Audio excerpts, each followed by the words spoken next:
sharing and being vulnerable and showing emotion has been seen as extremely weak in the Black male community until now.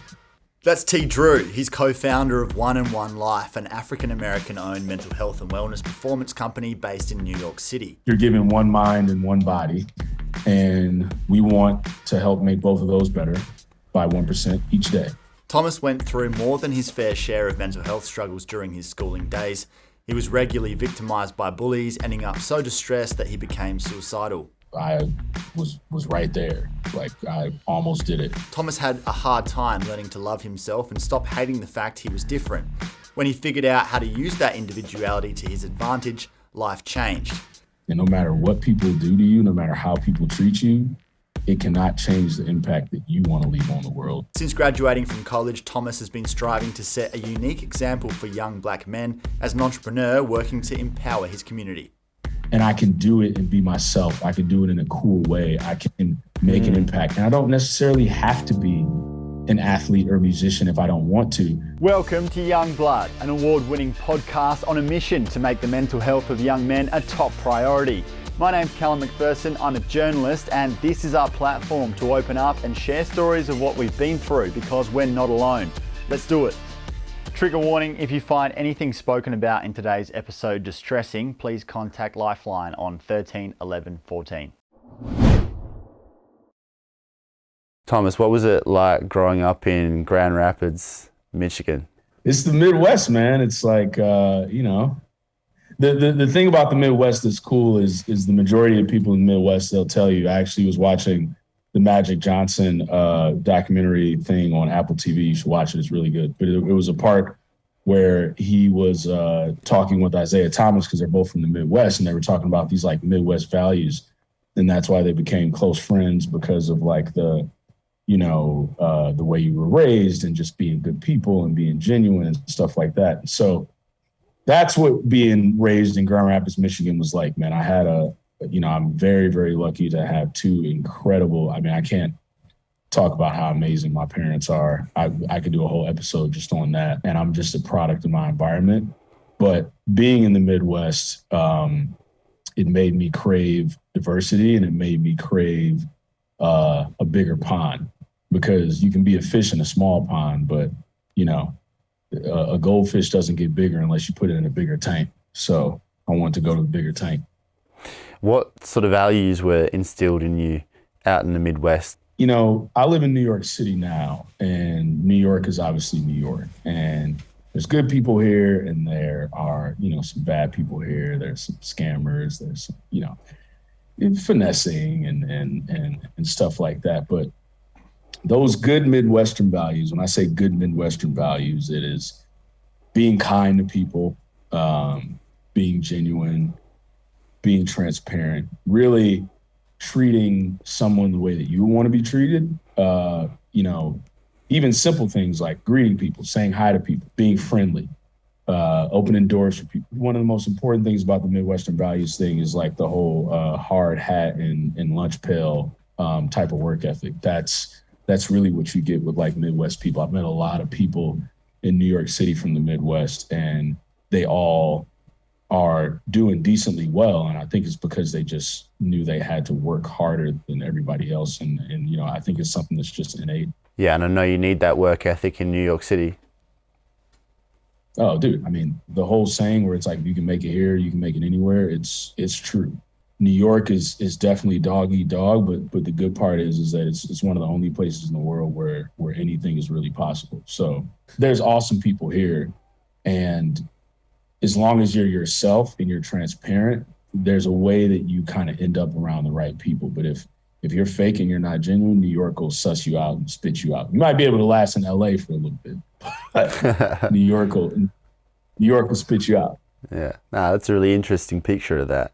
So how was your mental health in your younger years?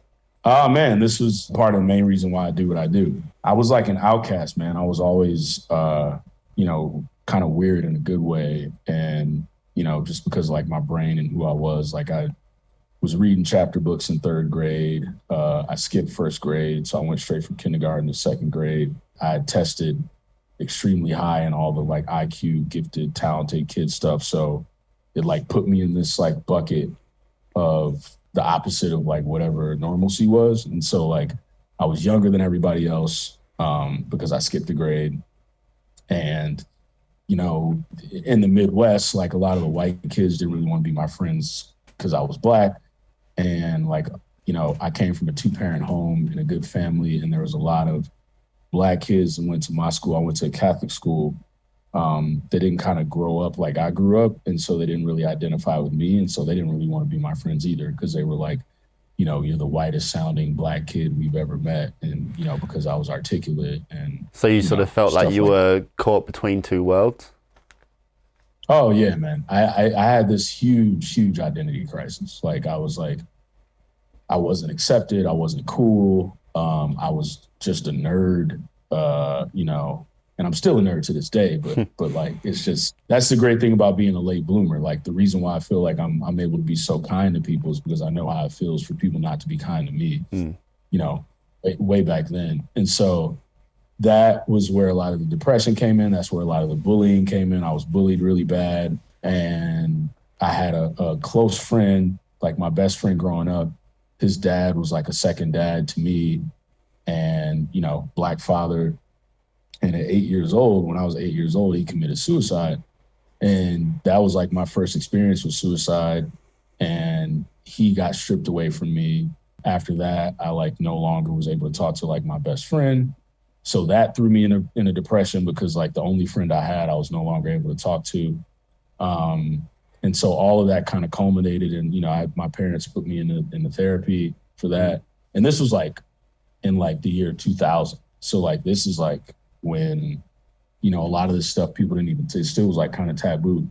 And then because of all that, because of me not fitting in, because of me being bullied, because of me thinking people didn't like me, because of me thinking I was like an outcast or weird because of how my brain worked or whatever, there was a point when I was like 12 or 13 years old where I almost took my own life. I was right there. Like I almost did it. And then, you know, a voice came in my head, and it was like really deep. And to this day, like, you know, I don't know if it was like, you know, my grandfather that I'm named after, like my guardian angel, spirit guide, that type of thing. But he was like, you know, son, put the gun down.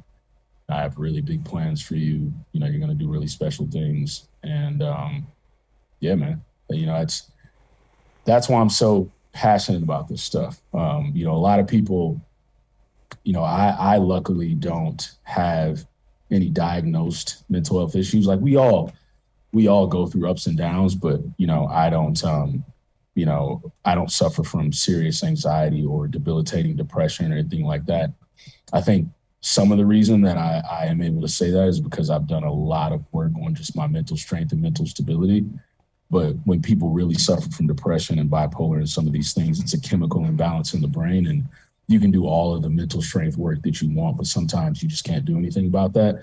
Luckily, I don't have to deal with that, but I'm just very, very passionate about the space, because not only because of how I grew up, but just because I know how important it is. Man, it's a lot of heavy stuff to go through as a young kid, though, all of that. Tell me about the bullying. What was some of the details of what that was like and what they used to do to you? I was like overweight. I used to get shoved in lockers at recess. Like kids would like throw rocks and shit at me. Like I'll never forget one day, and this is the reason why I hate the Pittsburgh Steelers, and I'm actually an Eagles fan, because my favorite team used to be the Pittsburgh Steelers, and I had this Pittsburgh Steeler beanie hat, and this kid like took my Pittsburgh Steelers hat and like threw it in this jungle gym where like I couldn't get it, and they all were like laughing at me and like pushing me, and they're like, "Oh, you can't like go in and get it." Hate the Steelers because of that. It's funny, man. Like I actually had a kid, one of the kids that bullied me in high school. I tried to sit at his table at lunch one day, and he like said a whole bunch of racist things. And you know, I went home and told like my mom and my parents, and like my mom like called his mom, and it was this big thing. But a couple of years ago, that kid actually apologized to me via Facebook, and he was like, "Man, I just wanted to apologize. Like, life is short. I've been meaning to say this to you for so many years, just watching you progress and watching your journey. And I just wanted to apologize for what I did that day. And you inspire me, and I've been watching your journey, and I know you're going to continue to do great things, but I just want to apologize for that day. And I've grown since then. And I was like, you know what? It takes a real man to do that. And I appreciate that, bro. So. Yeah, that's big that someone would come around like that. How does it make you feel like you're someone who has that kind of an impact on someone who was raised to have that view as a young person and then have it drastically change that much that they felt like they actually had to reach out and tell you that as a man? It's a good question, man. I think that's I think the best long-term strategy is just kindness, man. Because whenever someone goes low, you never stoop to go as low as them. You stay as high as you are so they can reach you one day. That's like my thing. So, I never was a fighter. I never wanted to give him that back. And all these things that I went through, all the pain, I just figured out a way to turn it into fuel. Like, even in my career, like, there's so many companies that said no to me when I was trying to work for them, or so many companies that wouldn't give me an internship, or so many. And like, I remember every single one of them. I remember the person, I remember the room, I remember the day, I remember the time. And I just put it in the back of my mind. And I'm like, if I think of myself as an engine and you continue to give me all this fuel, I'm never going to run out of gas. So like, as long as I just continue to be kind to people, that's why, like, as a person, you have to realize and understand like what your goal is as a human and what impact you want to leave on the world. And no matter what people do to you, no matter how people treat you, it cannot change the impact that you want to leave on the world. Anybody that meets me, hears me speak, whatever, I have always wanted them to say, like, TDrew, he's an incredible person. Like, oh, you've heard of him? Yeah, but like, I know him. Like, he's actually an incredible dude. And you can control that. Like, so, that was my whole thing. Like, and just for him to say that, that just means that long-term strategy worked. So if I continue to do that, like I said, I think it's the best long-term strategy. That's like a self-awareness thing, which is a whole different conversation. Yeah, but I totally agree with you in that continuing to focus and work on yourself and spend your days trying to be the best version of yourself, the best person that you can be, and treat people well, respectfully, and then eventually that energy comes back around. But it just must be moments like that must sort of reaffirm the fact that you've been on the right path and just how far you've come, I guess, as well. How did being treated in such a poor way when you were a kid, being bullied, and then also going through your friend's father's suicide, all of this stuff, how did that make you view yourself as a person? Like, what was your inner dialogue? I've always talked to myself. Like, I've always had this dialogue. My brain never shuts off, ever. Depending on the type of person that you want to be and the type of mindset that you want to have, you can train yourself to get there, but you have a choice. You can either go down the negative self-talk route or you can go down the positive self-talk route. And even when things feel like they're bad around you, the only thing that's going to lift you out of that is continuous positive self-talk. Because that narrative in your head is going to be true, whether it's positive or it's negative. The story that you're telling yourself is going to manifest. Oh, that's one of my biggest things, man. Thoughts become things. And it's for everything, either negative or positive. So I choose positive. I always, like, my biggest shift, it happened to me in 2017 because I read this book called Think and Grow Rich. It's like my favorite book ever of all time. And like, I've read a lot of books and that still is like my favorite. That and the Four Agreements is great because the Four Agreements has just a crazy way of simplifying everything in life down to four concepts, which to me, like, one of the most brilliant things that you can do is take something complicated and simplify it. But I agree. Think and Grow Rich to me it made me take hold of my subconscious mind in a way that I never had before. And I retrained and reframed how I thought about everything in life. And literally as I did that, I just started to see stuff manifest. Like, and the whole thoughts become things thing is it's because you have a choice. And if you think about it as simple as this, you either have a choice to think about and let what isn't going right dominate your mind, or you can think about what you want to go right, who you want to be, what you want to happen, and you get obsessed with that and then let that come to you. So it's a difference between, instead of living in a lack mindset, you shift it to an abundance mindset. Yeah. And you have to do it continuously. And it's like, just like everything else, like how you lift weights and all this other type of stuff. It's like weightlifting for the mind. It's crazy how stuff starts to change, but it has to truly be in your subconscious mind. And then you're looking for it as well. So you're looking for the positive in every situation after you've conditioned yourself to think like that, rather than looking for the negative. And then you're going to see that, and it's going to feel like your life's full of positive things, or at least the positive things are going to mean a lot more. But it doesn't mean that there's necessarily more positive stuff going on even than there was before. It's just that that's what you're choosing to see and look at. But then inevitably, it'll probably actually result in better things happening to you some of the time. I mean, bad things still happen to good people, but a lot of it isn't necessarily our external reality. It's how we choose to perceive it and what we look at in our day-to-day that makes the difference between someone who's having a fulfilling life and someone who's looking for threats and danger everywhere and can never feel content or at ease. Exactly. It's a choice, and it's perspective. It's like one of my favorite quotes. It's like, a healthy person wants 10,000 things and a sick person wants one thing. Yeah. Like it's all perspective. And so when you really understand gratitude and you live, in a real space of gratitude, you start to become grateful for like the smallest things. And, I've gone through a lot of things in my life personally, health-wise and stuff like that. But the way that I get through it is just being grateful. Like, everybody's always just like, yo, like, a lot of people, people ask me, are you happy? Because they know, entrepreneurship is obviously very hard and dark and lonely and like all this other type of stuff. So a lot of people, friends or, whatever, even on stuff like this, when I get interviewed or when I talk, like, a lot of people love to ask, just because I always have energy and I'm inspiring and I'm positive. They're like, are you happy? And I'm like, happiness is like relative, man. It's like this, because in order to be happy, you have to be sad. Well, happiness is an emotion. I do some work working with school kids talking about well-being and mental health. And we were talking about happiness a few weeks ago, and just the concept of aiming for happiness as a goal. If you ask most people, what do you want? They say, I want to be happy. But then if you ask them to explain what happiness is, they can't do it. And then if you ask them, is it possible to be happy all the time? Everyone says no.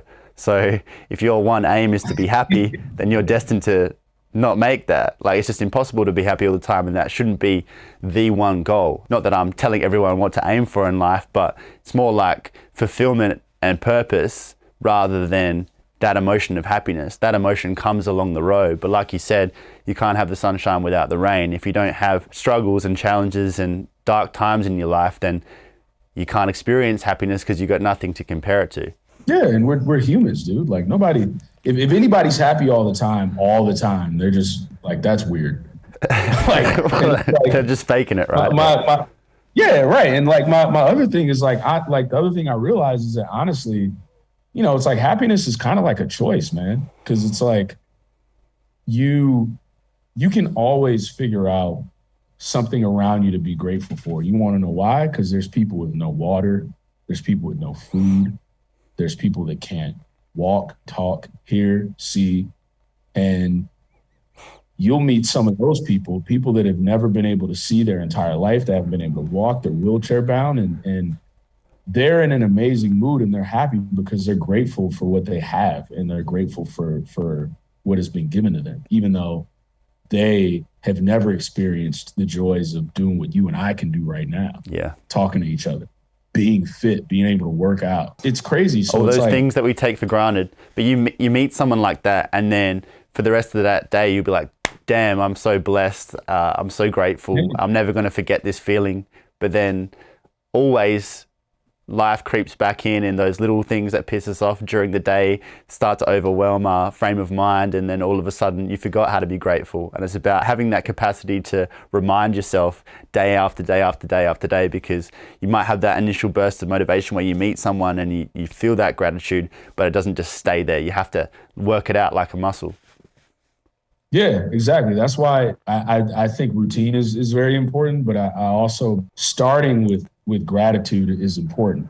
Even if you don't like journaling and audio and stuff, all that stuff is important. Like I love it, and it's within like some of the stuff that we do and like whatever. But it's like even if it's just a thought, like and just being in a state of gratitude, which is like a mental training and like a mental positioning to just be in a grateful state. Like I'm always in a glass half full state.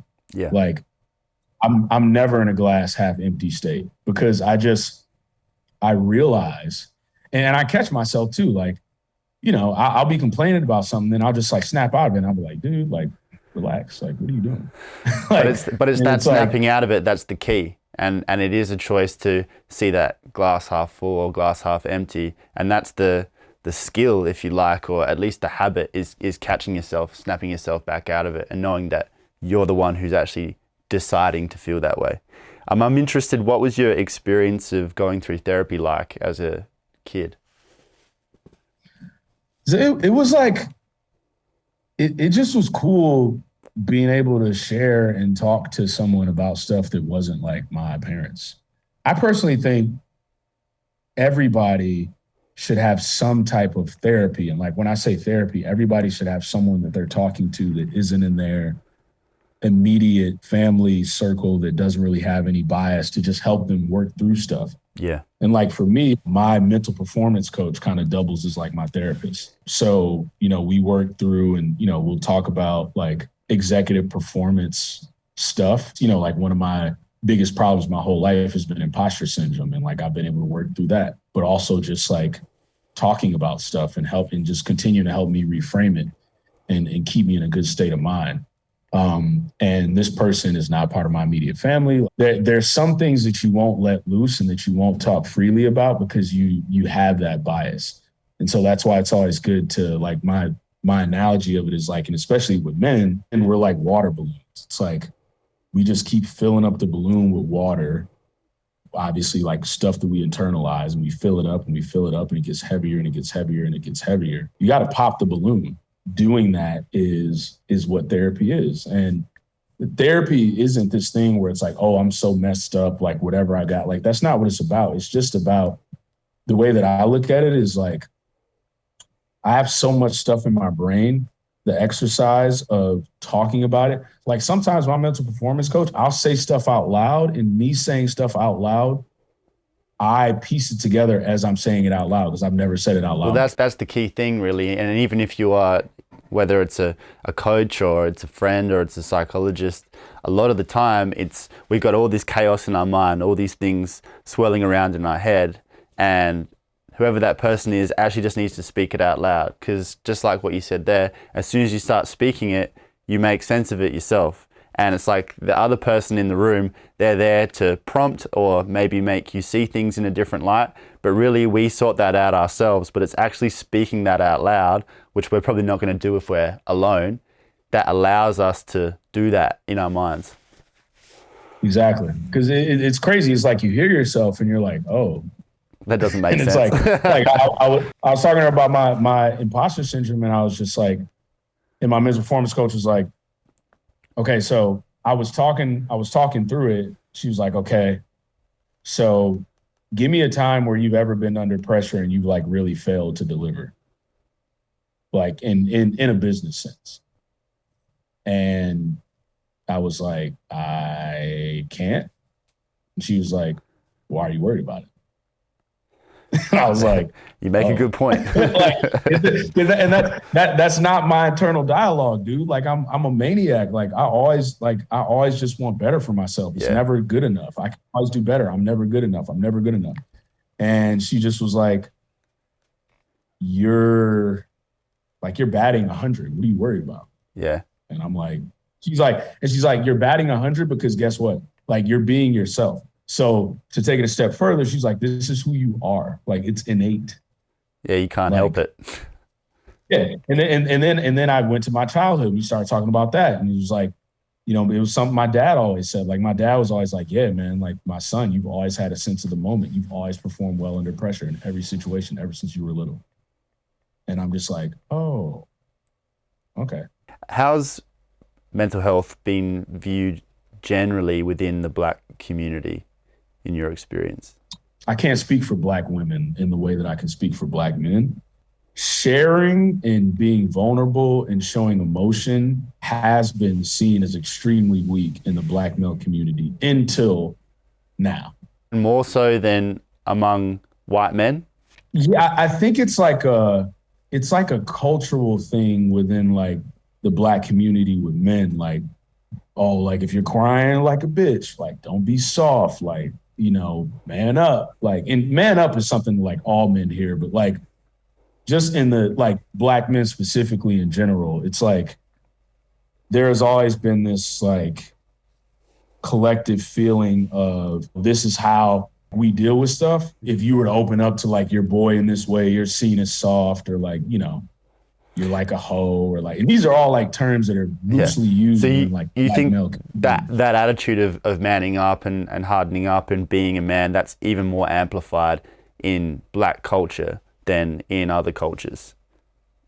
Oh yeah, because of like the burden of like Black men. It's sad and it's unfortunate because Black men have been like conditioned that way just because of slavery and racism and all this other type of stuff. We always carry more on our shoulders than we should, and our shoulders are broad, but we think they're a lot broader than they actually are. Is it from history and having more of a burden to just be able to survive and get through the day, and being oppressed as a culture that has conditioned that attitude among men, because there was more of a feeling of threat that if you ever let any emotions slip or let that wall down, that could result in you actually dying that day or something really serious happen to you? Yeah, I think you're exactly right, man. Hit the nail on the head, because and it's a difference in community. So like Black men growing up in the hood, it's like it's exactly what you just said.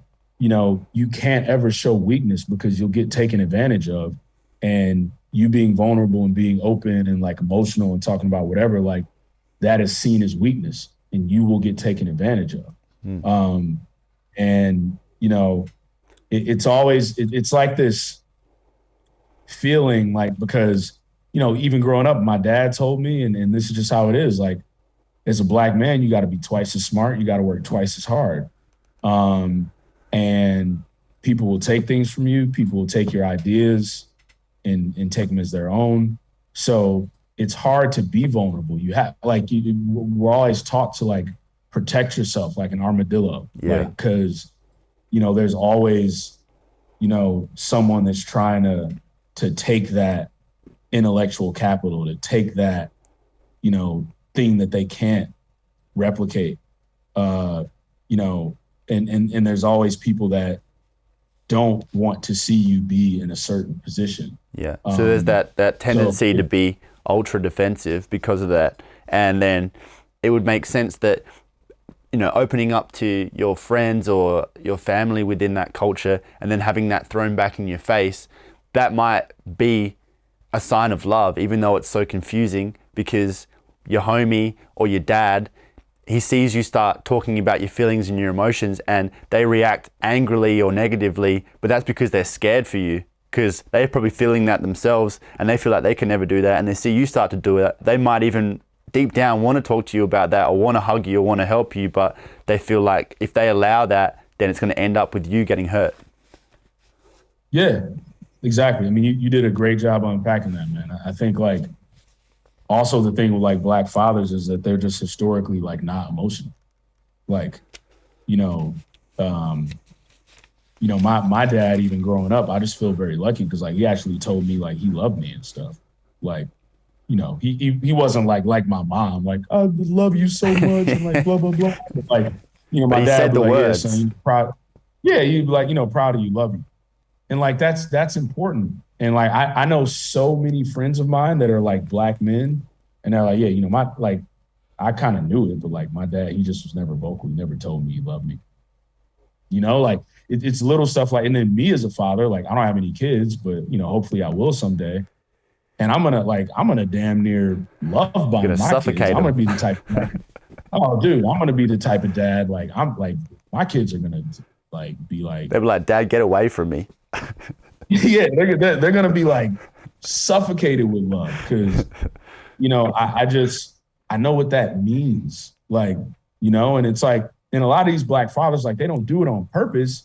That's just how they were raised. It's just old school. Like, my dad is a baby boomer. I won't give his age, but he's a baby boomer. You do the math. Like, and, Black fathers in the baby boomer Black fathers or Black parents, they grew up in the civil rights movement. They grew up like in racism. They grew up in like all this stuff I'm talking about. Mm-hmm. And so they're like hardened by that, and like for good reason. But how do you think it affects how do you think it affects Black sons when their fathers don't ever tell them that they love them? Oh, I mean, like, dude, I've seen so many videos on like social media where like, Black sons have beef with their fathers that weren't around, and then they, go, they kind of patch up the beef, and like the father tells the son he loves him for the first time, and the son breaks down and cries because it's like all this pent up, built up, like, unmet need there. Like it's like that for majority of like, Black fathers and sons. And, like I said, I was one of the lucky ones. And I also know other fathers who were like me, because like I've seen it like with my friends. I like be around, some of my friends and their dad, and it's like, oh, love you, son. Like, oh, like, and I'm like, it's great. Yeah. But it's not the norm. But I think what my hope is that the millennial generation, as we're having kids, that it will be the norm. And even like, it's also good because I remember like growing up, for example, when I was watching the NBA draft, like, the majority of kids drafting the NBA were Black. And, as I was growing up watching the draft, like in the early 2000s, you didn't see a lot of players with parents that were like at the draft. Like you didn't see a lot of fathers there. You didn't see a lot of, and today, like the majority of the Black players at the NBA draft have both of their parents there, and their dad is there. I'm like, this is great. This is amazing. So you can see the progress, but it's a generational thing. It's not something that happens overnight. It happens decades on decades on decades, and then when you're 50 years down the line, then hopefully it looks different, and hopefully you go in the right way rather than going the wrong way. We see a lot more examples of super successful, hyper-masculine African-American men, or African-American men within hyper-masculine subcultures, at least. So I'm talking about sports and music in particular. And historically, there's been a bit of a notion that was the only way to get out of the hood. Like it was either you're going to be a great athlete, you're going to be a ball player, or you're going to be an artist. And that was the only way to sort of make it out. How do you think that has impacted the way that Black men see themselves? Oh, it's huge, man. Because there's this saying, and it's why, I'm so passionate just about what I do. Is that in order to be it, you got to see it. So like, if all we're seeing growing up is men that look like us playing in the NBA and being, musicians and actors and stuff like that. Not like entertainment is great. Like I love entertainment. Like it's whatever. But like, I think there's only like 3 Black CEOs in the Fortune 500. I think there's like, around like 3% of all institutional capital is managed by someone Black. And I'm talking about like pension funds, venture capital, like all that other type of stuff. And then making it to the NBA or making it as a rapper is like a tiny percentage.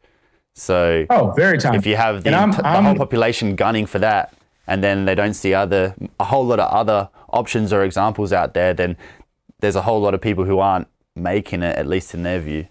Dude, I'm the biggest proponent of like believing in yourself and having a vision, because that's where it starts. Like if you don't believe you can get to the NBA, you're not going to do it. If you don't believe that you can do this, you're not going to do it. But I also have developed a love of data over the last like 5 years of my life, and like you're exactly right. Me doing what I'm doing, I'm supposed to do this. When I was 7 or 8 years old, I wrote and I had to do this autobiography for class where like we wrote in this book about our life. And I wrote that I wanted to be an entrepreneur and own 7 businesses and move to New York City. I wrote that my hobbies were basketball and reading. I didn't put in that I wanted to go to the NBA. I said I wanted to be an entrepreneur and own 7 businesses. So like there was a period in college, because I played college basketball, there was a period where I would say from like 16 to like 21, I was like, I'm gonna play professional basketball. That's my thing. But in the back of my mind, I was always like, but I want to own a team though. And I want like, while I'm playing basketball, I'm going to use it as a platform to launch my business ventures and all sorts of stuff. So you were always thinking bigger. Oh, always. And my coaches always told me, they were like, your brain is too big for basketball. and that always messed with me though, because I was like, why does it have to be that way though? I can't have a big brain and do basketball too. And then they were like, well, like, I think if you were to just focus on basketball, I think you would be doing yourself a disservice because of your brain. And I'm like, And that always like stuck with me. And so this is why Kobe Bryant has always been my biggest inspiration, and why like his death, I'm never going to be right from that personally. But like we were starting to see, he was one of those, like Kobe was brilliant. Like we were starting to see his investments, his business, his ability to storytell, his mind, the way that he took this concept of Mamba mentality, which essentially is whatever your profession is, being the best at it because of attention to detail and an insane amount of drive. He was showing us that it was possible. And so he was one of the only people that I was really able to truly look up to as far as like the see it, be it type thing, because he was doing the business stuff, but he did it with swagger, and he did it with like athletic prowess, and he did it with charisma, and he did it. So like a lot of what I'm trying to do, my business partner's business and I exist because I think it is definitely our legacy thing that will allow us to make the greatest positive impact to the most amount of people while we're here.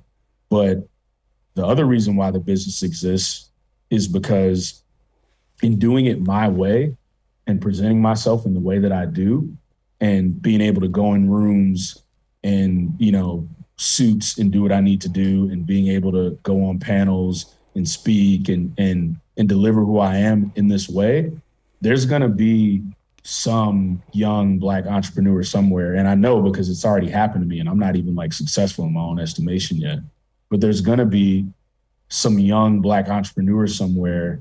And maybe they're not even Black. Maybe they just identify with me because of who I am or whatever, but specifically young male entrepreneurs of color, they'll be able to look at me and say, okay, I can do what he's doing, and I can do it and be myself. I can do it in a cool way. I can make an impact. And I don't necessarily have to be an athlete or musician if I don't want to. And I love music. There is nothing I love more than music. And I played college basketball. I love sport, but my business partner and I talk about it all the time. We're going to own an NBA team one day, and we're going to run it the way we want to run it. And we're going to be the coolest owners ever. And it's going to be like, but I want other people, you got to see it before you're able to be it. You have something else to offer, but I think that's such a critical example that you're offering to young people coming up as another way of doing it. That's outside of those confines, and the more of those examples that can be created, the better, because there's a whole lot of people out there that need to find a way forward and a way to provide and a way to contribute to society that's not just being a hyper successful athlete or a rapper or whatever it is. So that's just so critical to have men like you leading the way in that regard. And I can see a bit of Kobe in you. What's your fadeaway jump shot look like? Thank you, man. No, I mean, it was crazy, man. I'm 6'6". I wear a size 14 shoe. Damn. Like same thing. I wore 24 in college because of Kobe. And then the second college I played at, I wore number 10 because I was his Olympic number. So you were really trying to channel. You were trying to channel the Mamba. Yeah, I was, and I wasn't as athletic as him. I wasn't as good as him, but I was like, I can learn his mindset though. Yeah, like, that's what I can do. Yeah. you know, yeah, man, I play in pro-ams in New York City, and I still wear number 10, Sweet. and I still my game is a little more. The realistic player comparison for me is Chris Middleton on the Milwaukee Okay. Bucks. That's my All game. right, you're on the perimeter. Um, yeah, I got my go-to fadeaway, man. It's still boom, one step, hey, Make it over the rain. left shoulder. It's wet. Yeah, yeah, yeah. So Thomas, Black Americans are incarcerated at 5 times the rate of white Americans, and Black households are substantially less wealthy generally than white. I think the poverty rate's about double. What impact does all of that have on mental health? I mean, it's devastating, man. It's even but in addition to that, you know, COVID deaths and everything to do with COVID disproportionately affected Black communities more than any other community. So COVID hit the Black community harder than any other community. And I was at this entrepreneurial conference this last week. They had a good panel of the Black Economic Alliance, and Ray McGuire from Citigroup was speaking. Well, he used to be the vice chairman of Citigroup, and the gap between the wealth is widening. Like, it's getting worse. Like, it's a real problem, and a lot of it is truly systematic. And the whole thing is like, it's so systematic, it's crippling, because it's like, how do you change something so systematic? And I think there's a couple of ways and reasons why it's important. One is, I truly think that entrepreneurship and financial literacy will be the way that we close the Black wealth gap, those two things. But as a people, we also need to stop the whole crab in a barrel mentality that has been conditioned for us to have, because it's been so hard for Black people to get to a position of influence, wealth, power, that when one of us gets there and we have an opportunity to bring another one of us up, we don't want to, because we feel like we should be the only one there. It's very bad. It's very sad. It's very systematic. And that's another reason why my business partner and I are so focused and passionate about getting our story out there and being able to say, here are two young Black men that put the ego aside, that knew that they could be better together, that are passionate about bringing up others like them, and completely pushing the whole crab to the barrel thing aside, because we truly know that we're better together. And I've dealt with it, like, currently, like, funds that are led by Black people that raise all this money, that say they want to invest in Black-owned companies, but they actually don't, and they raise the money for the wrong reason. Like, it is bad. And so that is how I truly think that we can do something about it. But and not selfishly speaking and like trying to put what I'm trying to do on a pedestal or whatever, but it will truly be the people like me and other people that will actually make a difference in this way, because the people that we bring up, like, the only reason why I want to be successful and powerful and very wealthy at a high level, so I can extend the olive branch, that's it. Like, I just want to help people, because life is short, and intelligence and gifts, I feel like, are evenly distributed throughout a lot of people, especially in the Black community. But opportunity is not. And if I can be in a place where I can extend that, then I'll be able to go to sleep at night. And there's a whole bunch of people that talk about that's what they're doing, but they're not doing it. They talk about it so they can raise the money and so they can feel good, and they take the money and mismanage it and take loans out against it and buy fancy stuff for their wives, and they don't disperse the capital in the right way, and their funds don't return, and then they're just sitting there. And like, I'm not going to do that. Like, I'm actually going to do it the right way. That was beautifully said, man. So what's the philosophy at One-on-One Life then? What's it all about? Yeah, so One-on-One stands for the fact that you're given one mind and one body, and we want to help make both of those better by 1% each day. And that is the story of One in One. That's what One in One means. That's what it stands for. There's a lot of different stories and narratives within the ones, and there's a lot of reasons why we named the company that. But another thing is that, we believe that wellness and mental health is a one step at a time, one day at a time thing. You're only given one mind, you're only given one body, but the and is between those because they're connected, like they're truly connected. And the 1% better each day approach is very important to how we think about helping people with solutions and our content and the technology we're building and all this other type of stuff, because wellness and mental health, it's that thing where it's like, we all know where we need to go and we all know what we want to do. But for whatever reason, like a lot of times we're just not able to do it. Like we know where we want to go. We know what we want to achieve, but there's barriers that stop us from doing that. And one of the main reasons is because wellness and all that is not a one size fits all approach. And it's all this information out here and all these tools and all these things. And, you think that you can do what this person does to get their result, but it's not like that because you're a different person. You're just different. And the other thing is the majority of people, when they set these goals for themselves and they want to achieve something or get better in an area, whether they want to, the way I break it down and what One in One kind of solves and what we're working to solve with our solutions is, people want to become happy, wealthy, and fit. It's like it's the trifecta. And so like, in order to do that, when people try to do that and they go on that journey, most people look at the whole staircase. And when you look at the whole staircase, you're sure to get overwhelmed. Like majority of us do. Yeah. And when you get overwhelmed, you stop and you start and stop or whatever.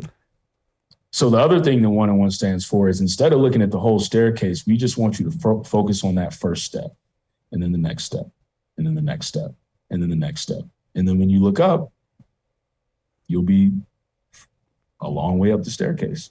But if you look at the whole staircase, you might not even start. Yeah, that's great. I love the way you put that. And I think that stops so many people from getting started on whatever their goal might be, or they see whatever their dream life is, but it's so far away from them that, like you said, you might not even take that first step, might not even start on that journey because you look at the end of the road or what you think the end of the road is and it just seems impossible, so you don't even try. And that's such an attitude that can permeate through so many people's lives, and you're making it far too complicated. You're thinking too much. As much as thinking is an important thing, taking that action and trying to just put one foot in front of the other and not overthink to the point where you just stagnate and don't go anywhere, that's massive. What sort of an impact have you seen One in One Life make in the community thus far? It's a good question, man. I mean, living in New York and since we've been doing the content stuff, it's been a few things. I've been walking around the city sometimes and like I'll have, one of our like company hats on with our logo. And like one time I had someone come up to me and say they knew the company and that they did like amazing stuff for them and they loved our content and what we did and reading it and all this. And I was like, wow, really? And they were like, yeah. And I was like, wow, like, that's my company. I really appreciate that. And they're like, what? Like, no way. Like this and that. Stuff like that is cool. I think the main impact besides like people doing stuff like that, like I've had people say like, I use your product reviews to purchase like the majority of the wellness products I purchase, which is cool. Obviously like people just talking about our content, free stuff that they get to read and digest. But the stuff that's really hit me has been from our mental health podcast, because that's just, such a niche community that we're building within the media landscape and content that we do. And, we've had DMs and like comments and stuff like that where it's like, yo, this podcast saved my life. Like, Danny and the episodes you guys are doing, like, saved my life. Like, I read this one comment where it was like, if my cousin would have had, this show, maybe he would still be alive. Like, stuff like that. Yeah, I get that too, man. And that sort of hits you different. And that's why, it's a big reason why I keep doing this show is for messages like that and people that you've never met before reaching out like that, and then telling you about a personal situation in their life, and how listening to whatever you just put out help them to process that or help them to see something differently. And that's amazing because you're part of that. And for me personally, that makes me feel like I'm doing as much as I can as an individual to have an impact in that sort of a way. But it's those quiet impacts, those quiet ripple effects where, you know, they're not necessarily you winning big awards or making a whole bunch of money or loud stuff, but it means so much more just having people respond to the content you make for the reason that you're making it. Because you're a content creator like I am. We spend a lot of our time and energy making this stuff and putting it out there, and you never know who's watching and who's listening to it. And anytime you get that back of people saying, yeah, this really meant something to me, that fires you up to keep going, because, you know, it's not easy to keep putting this stuff out there. Exactly. No, dude. On the business side too, it's just like we have a partnership with like one of the biggest companies in the world. They knocked on our door. They like what we're doing so much that they want to be the vessel to allow millions and millions of people to experience, you know, a content product from us. For all the failures that, you know, we've had as a company and stuff that we've done wrong, stuff like that just lets you know that you're on the right path. Yeah. You know, and you've got to stay in the game. You've got to stay in the game long enough for those opportunities to arise, because most people will start something off, they have that initial burst of motivation, they're like, yeah, I'm going to do this thing. And then when that runs out in a few months or a few years, people quit on it because they think, oh, this must not have been the right thing for me. And sometimes it isn't, but sometimes you just quit because it gets too hard and you never get to that point where, you know, that you meet that one person or that one connection offers you an opportunity, and then who knows where it goes from there. But it's so hard to stay in the game when stuff's really, when the chips are down and, you know, you're not getting any love out of it, that most people won't see it through to a point where it gets to where your business is obviously getting, where you have that one moment and then everything changes from there. Yeah, man. I mean, it's so many sayings and just in stories and stuff, because I like, you know, stories are the best way to kind of learn things. That's really how stuff sticks. And it's a lot. It's so many that I always remember. Like, you know, just a couple of my philosophies, man. It's like, you only got to be right once. That's like one of my favorite things. Like you only got to be right once, but like, you're never going to have that one time or that one thing if you don't keep going up to bat. And like, you got to keep going up to bat. And realistically, you only got to bat like 30% or like 20%. Yeah. You just got to keep going up to bat. Just stay, you know what I mean? Got to stay at the plate though. Like, you just got to stay at the plate, man. Like, you know, Giancarlo Stanton goes to the plate, hits a 500-foot home run. It's not like he's batting 50. He's probably batting like, I don't know, 30, like whatever. Just because you're right once. You know what I mean? Like, there's so many analogies in sports, man. It's like, and then, you know, the other thing, it's like, I do so much research, man. And it's just like, you know, there's this entrepreneur named Ryan Breslow. He founded this company called Bolt. And, you know, he's, you know, very young entrepreneur, very successful. Bolt has like a ridiculous valuation. He pitched over 100 times.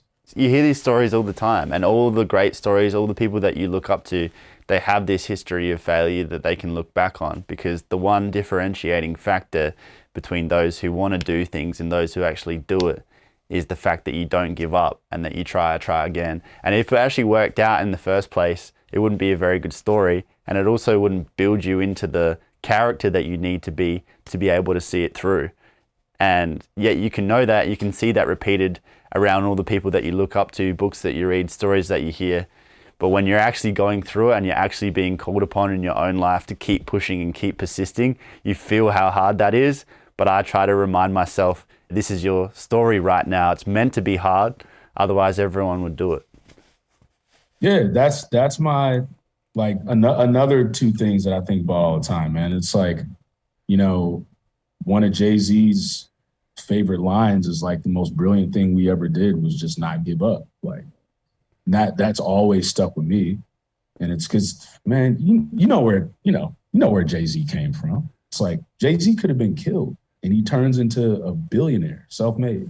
what he always said was, the most brilliant thing we ever did was just not give up. My social media bio, my Instagram bio just says keep going, because just got to keep going. Keep it simple, right? Keep it real simple. Yeah. You either keep going or you don't. Yeah, that's honestly the difference, man. Like, that's the crazy thing, because so many people are smart. So many people have amazing ideas. So many people have like cool stuff, but very, very, very few people have the ability to persevere when it gets like really, really, really hard. And if you think about it, as long as you just don't quit, you're going to win at some point. You don't necessarily know when that is. And you have to have this knowing that it's just going to happen. And as long as you just continue to push, you're going to get there. But it takes perseverance and patience. It takes adaptability. It takes vision. It takes being obsessive with the goal and the why, and it has to be the right thing. But if you just don't quit, you'll get there. Yeah. And either you'll get there faster. It's like the whole thing. It's like this illustration. It's like this guy, he's like digging. I don't know if you've ever seen it. It's like many different type variations, but it's this guy. It's like digging for diamonds, and he's like digging, and it shows like the trail of him digging. And then it shows like the diamond behind the dirt that obviously he can't see because he's digging, and he's digging and digging. And then he gets tired and he just stops and he just goes out. And then this other man comes down and he digs for 5 minutes and he reaches the diamond.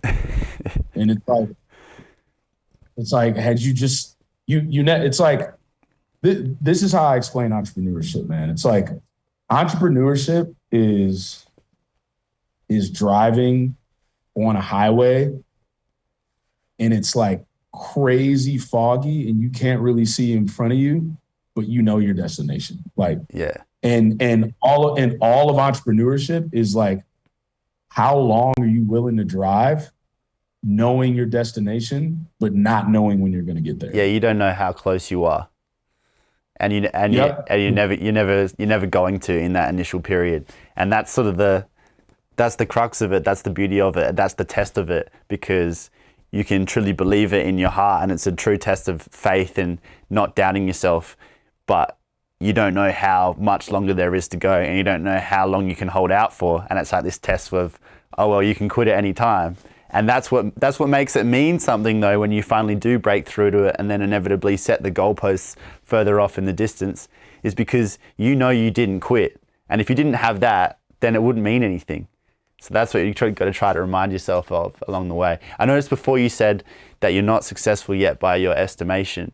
I'm just wondering what your definition of success is. That's a great question, man.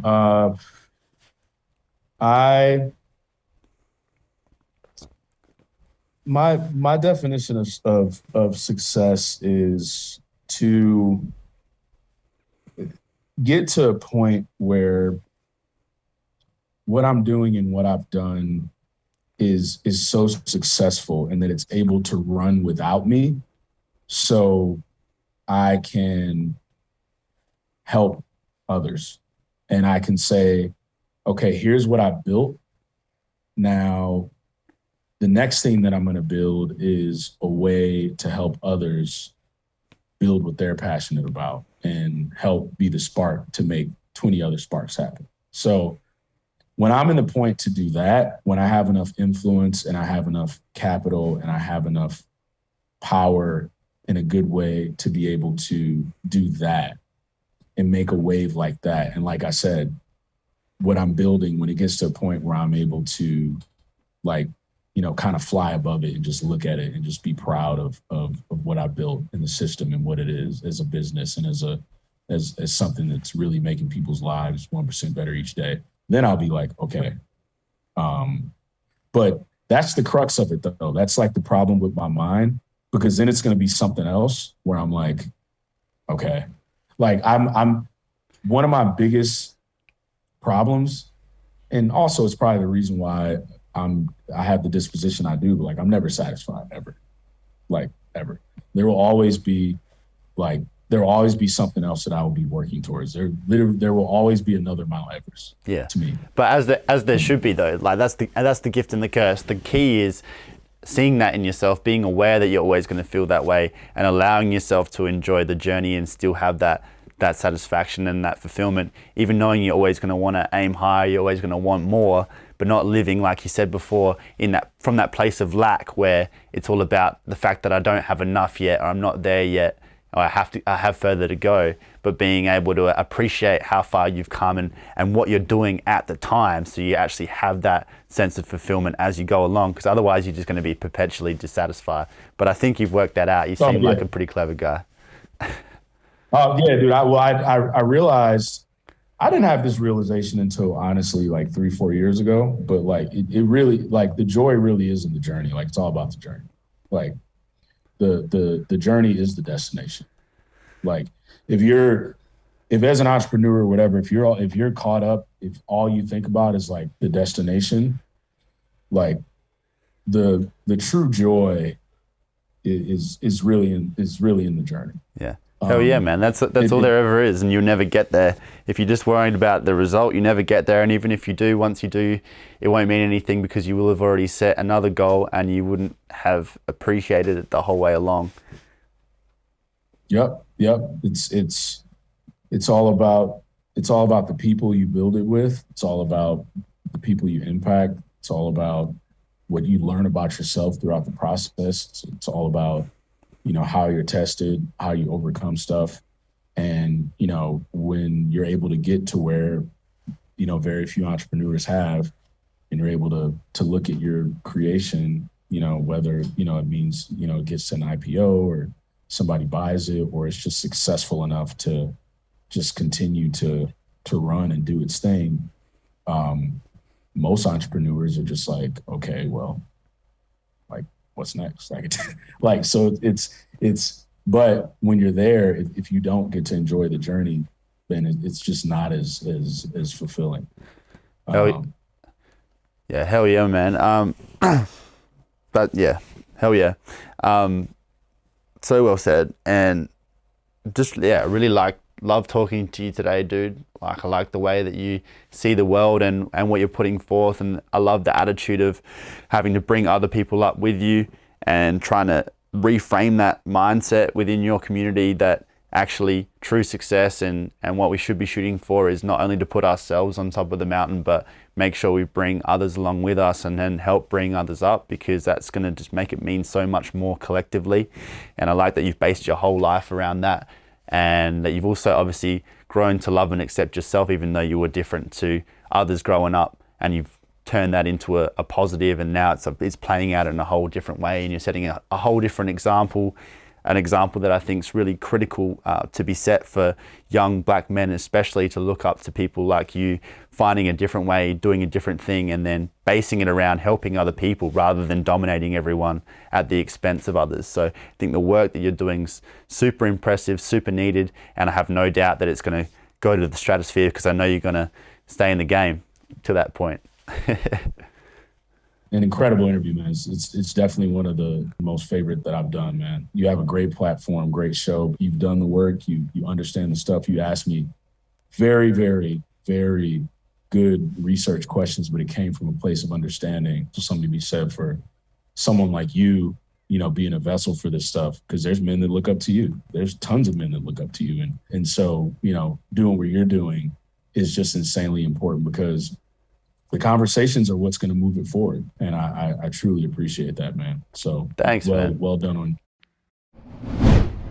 That's it for this episode. If you're getting some value out of the show, please help us out with a quick rate and review on Apple Podcasts. Everything we do is recorded in video, so follow Youngblood Men's Mental Health on Instagram and Facebook, and Youngblood Mental Health on TikTok. Subscribe to our YouTube channel, and please leave us a comment or send us a message if these stories resonate. We'd love to hear from you. You can sign up to our e-news through our website, youngbloodmedia.com.au. And most importantly, please share the podcast with anyone in your life who might need it. We're all about reaching as many people as we can. This is Youngblood. Thanks for being part of the mission. Catch you next time.